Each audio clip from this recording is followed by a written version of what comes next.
السلام علیکم، میرا نام تنویر احمد ہے اور میرے چینل کا نام ہے جدون سپیکس۔ آج ایک عوام پر ایک کروز میزائل جو ہے نا وہ داغا گیا۔ کیسے جب داغا گیا؟ پیٹرول کی قیمتوں کے اضافی قیمت میں، ٹھیک ہے۔ اب مسئلہ یہ ہے کہ آپ نے تو اپنا کام کر دیا، ٹھیک ہے، لیکن عام جو بندہ ڈیلی ویجز ہے اس پر کیا اثر انداز ہوگا؟ کیونکہ پیٹرولیم مصنوعات یا پیٹرولیم سے ریلیٹ کرتی ہوئی چیز دگنی ہو جائے گی، تگنی ہو جائے گی، زیادہ ہو جائے گی۔ ان شارٹ فزکس کی ٹرم میں کہوں تو یہ ڈائریکٹلی پروپورشنل، مطلب پیٹرولی مصنوعات میں اضافہ از ڈائریکٹلی پروپورشنل ٹو مہنگائی۔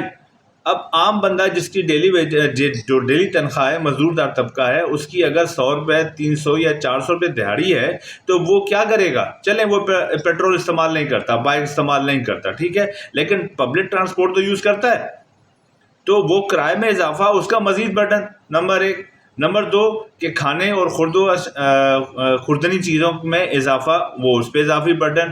بجلی گیس پہ وہ پہلے ہی دبا ہوا ہے، ٹھیک ہے۔ یا تو آپ ایک ایسا کریں نا، ہیروشیما اور ساگا کی طرح نا اپنا بم گرا دیں ایک ہی دفعہ میں، تاکہ اس ملک کا ملیہ میڈی ہو جائے، ختم ہی ہو جائے، ٹھیک ہے۔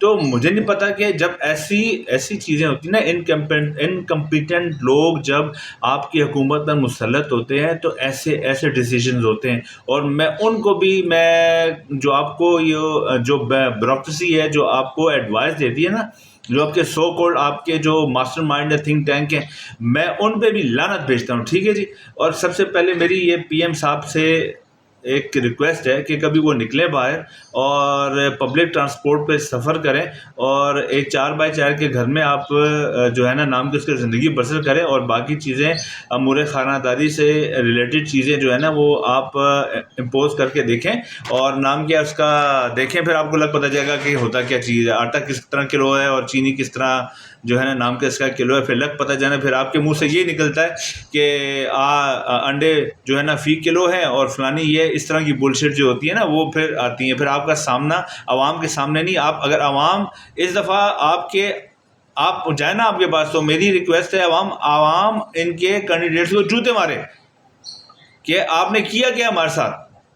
اتنا تو یزیدیت نے بھی جو ہے نا وہ نہیں کیا ہوگا جتنا آپ نے ظلم ڈھا دیا ہے۔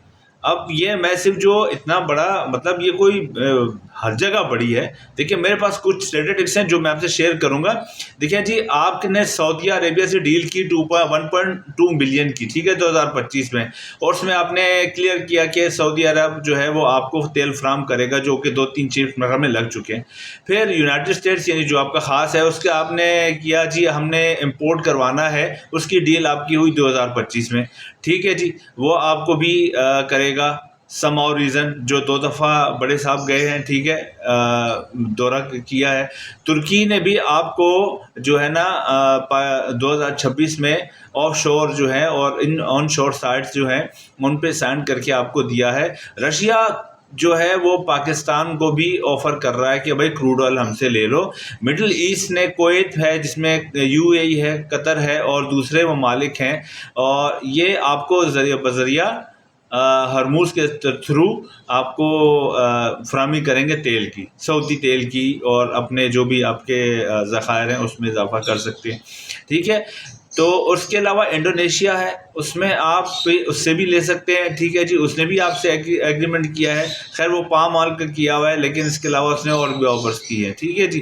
اور اس کے علاوہ جو سارے ایگریمنٹس ہیں وہ تقریباً 12 بلین پلس امپورٹ بیلز ہیں، ٹھیک ہے۔ اگر آپ اس کی امپلیمنٹیشن کریں گے تو آپ کا ذخائر دکھنے سے میرے خیال میں 4 ٹائمز یا 3 ٹائمز زیادہ بڑھ جائے گا، آپ کو یہ ضرورت ہی پیش ہی نہیں آئے گی۔ دا پرابلم از دیٹ کہ سم تھنگز گون فشی، کچھ نہ کچھ تو ہے کہ سڈنلی چینج آتا ہے، اور سڈنلی ابھی سے پہلے بھی اسپائک آیا اور ابھی بھی اسپائک آیا، ٹھیک ہے۔ تو ذخائر تو آلریڈی ہیں، ایگریمنٹس بھی ہیں، لیکن آپ مجھے یہ بتائیں کہ عام اس ذخائر وہ کس کی پاکٹ میں جا رہا ہے؟ آپ میری بات سمجھنے کی کوشش کریں، پڑھا لکھا طبقہ اس بات کو سمجھے گا کہ وہ کس کی پاکٹوں میں جا رہا ہے۔ ٹھیک ہے. آپ کا جو ایران کے ساتھ تعلق ہے اور یا دیگر آپ کو جو بلوچستان سے وایا جو بھی آپ کے روٹس ہیں وہاں پہ تو آپ آسانی سے کروا سکتے ہیں. آپ کیوں نہیں کرتے امپورٹ کب تک آپ جو ہے نا وہ مگر مرچ کے آنسو روتے رہیں گے اور کہیں گے جی نہیں ہمارا کوئی کنسرن نہیں ہے. بھائی ٹھیک ہے آپ کا کوئی کنسرن نہیں ہے ٹھیک ہے، لیکن عوام تو آپ کی اپنی ہے نا. لوگ بھی تو یہاں پہ مسلمان ہیں نا. یہاں پہ جو جوپیٹر یا پھر مرکری یا پھر نام کیا اس کا یونین سے تو نہیں آئے. یہیں کی پاکستانی عوام ہے. پاکستانی کو آپ نے ریلیف دینے کے بجائے تکلیف دی ہے. تو میری ارباب اختیار سے ریکویسٹ ہے اور تمام ایسے جو اپروچیبل بندے ہیں جو بھی میری بات سن رہے ہیں میری بات کو سمجھ بھی رہے ہوں گے، اگر مجھ سے کوئی غلطی کوتاہی ہو گئی ہوگی، دیکھیں جی مجھے تو تکلیف ہوئی ہے، پتہ نہیں میرے جیسے کروڑوں بندوں کو تکلیف ہوئی ہوگی. کیونکہ ان کی ڈائریکٹلی جو ایک منتھلی بجٹ ہوتا ہے اس پہ افیکٹ ہوا ہے. ٹھیک ہے، سیدھا افیکٹ ہوا ہے، سیدھا بلاسٹ ہوا ہے، سیدھا جو ہے نا آپ کہہ لیں کہ ذہنی تناؤ کا شکار ہوئے ہیں. ٹھیک ہے، تو مینٹلی ڈپریسڈ ہیں. آپ چاہتے کیا ہیں؟ لوگ اسی طرح مینٹلی اسٹریس ہیں، لوگوں میں بڑھتی ہوئی انزائٹی لے رہے ہیں، لوگ پلز لیتے ہیں، لوگ میڈیسن لیتے ہیں. اب تو ان کے بھی پیسے نہیں رہے لینے کے. تو خدا را اس ملک پر رحم کریں. یہ ملک آپ کا ہے، یہ عوام آپ کی ہے. خدا را اس پر رحم کریں. میرے پاس ایسے الفاظ نہیں ہیں جو میں آپ کو بتا سکوں. میرا درد یا لوگوں کا درد بہت گہرا ہے. ان کے بیچ میں آئیں، ان سے بانٹیں، ان کو بتائیں اور اپنی جو بیوروکریسی ہے اور اپنے جو آپ کے تھنک ٹینکرز کو ریکنسیڈر کریں، ان کو ریورٹ کریں بجائے زیادہ کرنے کے کم کریں. دیکھیں چیزیں میں نے آپ کو سامنے رکھ دی ہیں، اسٹیٹسٹکس بھی سامنے رکھ دی ہیں. ٹھیک ہے، میرا عام جیسا جاہل بندہ جب آپ کو یہ چیزیں بتا سکتا ہے تو ماشاءاللہ آپ تو ایک ملک چلانے والے ایک عظیم لیڈر ہیں. پی ایم صاحب آپ تو ایک عظیم لیڈر میں شمار ہونے والے افراد میں گنے جاتے ہیں. ٹھیک ہے جی. اور سی ایم صاحب میں سائیں تماں کے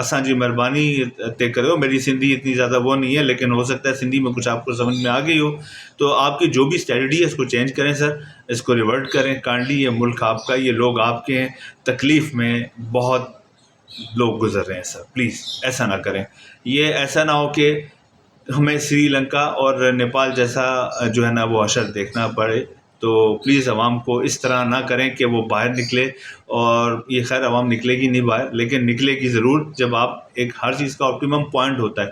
جب آپٹیمم پوائنٹ گزر جاتا ہے نا تو پھر آپ کچھ بھی کر لیں، نہ آرمی کچھ کر سکتی ہے نہ لا انفورسمنٹ کچھ کر سکتی ہے. کیونکہ آرمی اور دیگر جو لا انفورسمنٹ کے ادارے ہیں وہ بھی تو اس ملک کا حصہ ہیں. ان کے گھروں میں بھی تو تیل گیس جاتا ہے، ان کی بھی تو فیولنگ ہوتی ہے ٹرکوں میں، ٹرانسپورٹیشن میں. ان کا بھی تو یہ میرے جو بھائی ہیں، میں عزت میرے لیے قابل عزت ہیں لا انفورسمنٹ کے لوگ، میں ان کی بڑی دل سے قدر کرتا ہوں.